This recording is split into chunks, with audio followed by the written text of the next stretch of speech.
Urime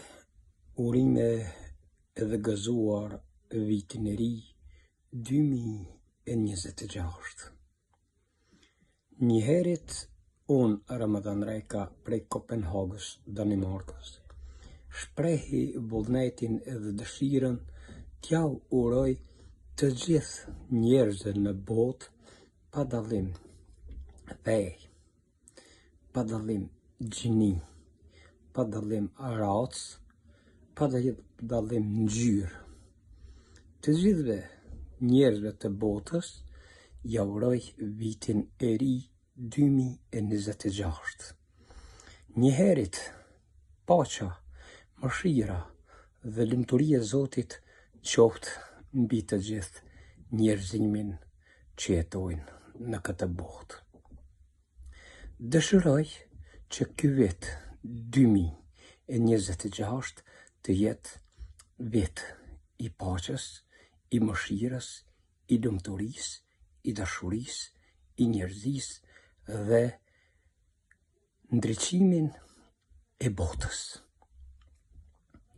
Dëshiroj që ky vit të ketë më shumë respekt, më shumë lumturi, më shumë dashuri, më shumë sinqeritet dhe më shumë besë. Po ashtu dëshiroj që ky vit të gjithë njerëzit t'i bashkon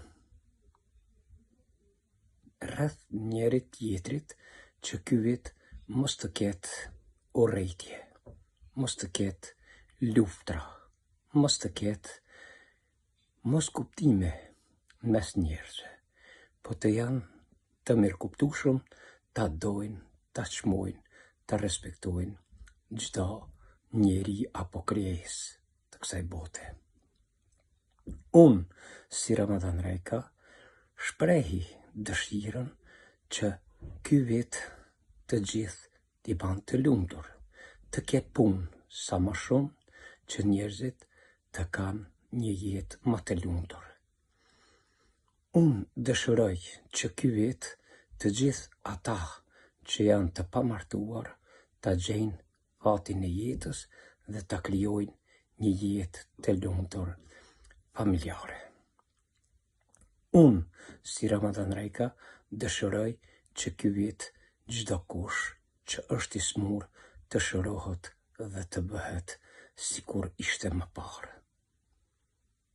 Unë, si Ramadan Reka, dëshiroj të gjithë ata njerëz që vuajnë për fëmijë, që Zoti t'ju falë e t'ja shton lumturinë, t'i gëzon me dhuratë të bukur me fëmijë.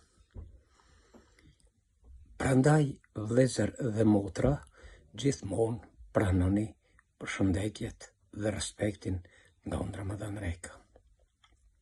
Sepse ky vit dua që të ndryshon çdo gjë.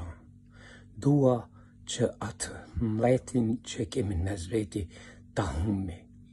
Dua që njerëzit njëherë e përgjithmonë ta kuptojnë të vërtetën. Mos të bëhen njerëz të kiçi që shajnë në për live, në për TikToka, në për Facebooka. Po, në vend të sharjes t'ja ktheni buzëqeshjen, t'jepni fjalë të mira dhe respekt. Sepse jetën e ndryshon vetëm lumturia, dashuria e respekti. Ndërsa jetën e shkatërron xhelozia, inati, sharjet, thyrjet e përçamjet. Prandaj ne duhet këta t'i largojmë, sepse ne jemi një popull shqiptar, të cilët edhe bota na i ka zili si për lumturi, si për dashuri, si për sinqeritet, si për besë, si për respekt. E kështu që mos të bim në sy të botës duke shan njëri tjetrin, duke lëndu njëri tjetrin, duke thënë njëri tjetrin, po t'i japmi botës një sy të mirë që let na merr lakmi si kombë dhe si popull shqiptar. Atëherë, me këtë video ju përshëndes, unë Ramadan Reka, inshallah edhe njëherë ky viti 2026 mi pranon këta lutje që i bora më herët, që të jemi të bashkuar, të jemi të vëllazëruar, të dojmë njëri tjetrin, e ky vit qoftë viti i paqes, viti i mëshirës, viti i lumturisë, viti i begatisë dhe viti i dashurisë dhe viti i bashkimit të njerëzve dhe domethënë vit krenarie, që të jem të lumtur dhe krenar. Me shumë respekt nga unë Ramadan Reka, edhe njëherë natën e mirë, urime vitin e ri 2026. Ramadan Reka nga Kopenhaga.